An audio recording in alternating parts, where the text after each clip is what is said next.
Verses 4 to 8. First, God said what he would do in the covenant. God told Abraham more about his God's promises. Abraham would be the father ancestor of many nations rather than just one. God mentioned the words descendants, nations, and father several times here. God's covenant will last always. God promised always to be the God of Abraham's family. Several Hebrew words here are like the name Abraham, which means father of many people. Verse 5. The meaning of names was important to people at that time. God would do as he promised.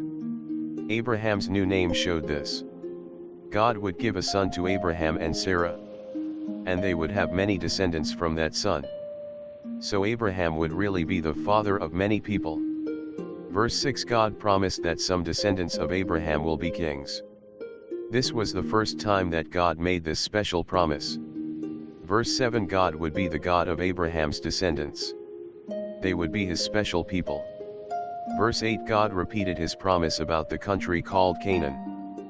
The whole country would belong to Abraham's descendants. Circumcision, chapter 17, 9 to 14. Verses 9 to 13. In Canaan, many tribes already practiced that custom. Many that were near Canaan practiced it too.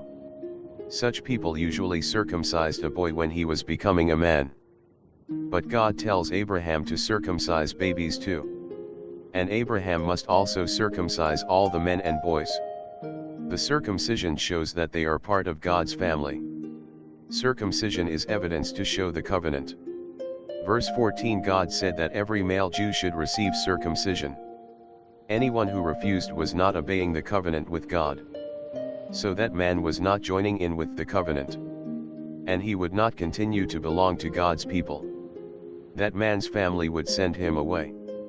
The Jews continue to follow the tradition of circumcision, even today. But they did not always follow it. See Joshua 5, 2-5. The first Christians had to think carefully about this tradition. You can read their decision in Acts chapter 15 and the book of Galatians. Galatians 5:6 explains the attitude of Christians today. Sarah will have a son called Isaac, chapter 17, 15-27. Verses 15-16. God promised that Sarah would have a son. This could not happen in the natural way. Sarah was too old. But God's promise was clear. Whole nations would be among her descendants. Sarai means my princess. Perhaps it showed what her parents thought about her. But Sarah means princess, and it shows God's plans for her. That gave her greater honor. Verses 17-21. Abraham was joyful. But he did not know how God would carry out his promise. So, Abraham spoke to God about Ishmael. Abraham wanted a blessing for Ishmael. God knew Abraham's thoughts, and God made promises for Ishmael. But God also made promises about Isaac, who would be Sarah's son. Isaac would be the son that God had chosen. God had promised that special son, Isaac, to Abraham and Sarah 25 years before. Verses 23-27. Abraham obeyed God immediately. Abraham received circumcision. So did Ishmael, and every male who lived with Abraham. This included Abraham's male slaves. This chapter is very important. God would do what he promised. Otherwise, Isaac would not have been born. And there would be no nation called Israel. Abraham showed his family how they should live. He obeyed God immediately. Abraham obeyed God even before God gave Isaac to him. God's covenant was still there, even when the people in Israel started to oppose God. It was there even when they sinned. God promised.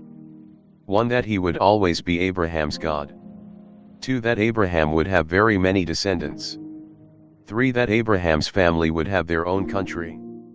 The New Testament teaches more about God's covenant.